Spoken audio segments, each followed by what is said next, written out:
An update now on Russia's war in Ukraine. You are looking at some video. This is of a Ukrainian missile strike.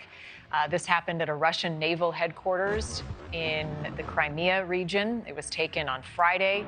Ukraine launched another attack on the city the very next day as well. Retired U.S. Army Major General William Enyart with us now to talk more about this. What does this tell you about Ukraine's strategy and capabilities right now? Well, good morning, Marni. I think it shows that the Ukrainians now have the capability, using the British Storm Shadow missiles, to reach out and touch the Russians in areas where they previously thought they were invulnerable in occupied Crimea. The Storm Shadow's got a range of about 155 miles. And I think it shows three things, really. Number one, it shows that the Ukrainians have the ability to incorporate these advanced Western weapon systems into their inventory. Number two, it shows that they have the intelligence capability of determining where they need to strike. The reports are that they have killed multiple senior Russian officials in that strike, including, it's reported, the commander of the Black Sea Fleet. Those are very high-level officials. And thirdly, it shows that the Russians have a serious deficiency in anti-air capability to protect these very high-value targets. Yeah, no, the timing is not lost on anyone that they were able to strategically hit those spots where key Russian officials were. The other issue here, U.S. has agreed to provide these ATACMS, Army Tactical Missile Systems, to Ukraine. What are these and what will they do? Right. Well, the TACAMs are a missile system somewhat like the Storm Shadow, really, except it has a little bit longer range. It has a range of about 180 miles as compared to 155 miles, or compared to the 50 miles that the HIMARS system, which we previously provided, has. Additionally, with the Storm Shadow, you need to launch those from an airplane. The TACAMs, on the other hand, you can ground launch, so it's a lot easier to launch those, and also they can get them up close. With that 180-mile range, they'll be able to reach out and touch air bases, logistics hubs, and command centers in occupied Ukrainian territory. It's doubtful they could reach seriously into Russia with those, and they have pledged not to do so.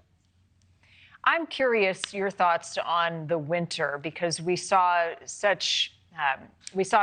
war stall last winter, and we saw Vladimir Putin use winter as a way to weaponize the Ukrainian people. How much of an impact do you think that will have, given the fact that Ukraine has gained so much momentum with some of these latest airstrikes? Marni, I think that it's going to be less significant for the Russians than it was last year, in that the Ukrainian power grid, which the Russians attempted to destroy last season, survived. Certainly it was damaged, but the Ukrainians have shown a remarkable resiliency in being able to restore power and keep electricity and gas and water flowing to their citizens.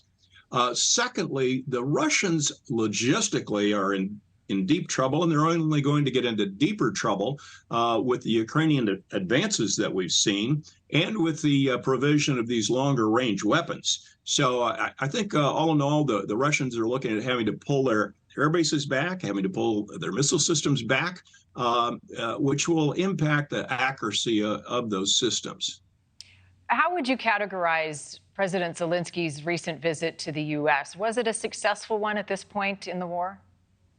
Well, I think it was. I think that clearly the U.S. Senate supports him, with both Senator Schumer and Senator McConnell walking arm in arm with him through the Senate.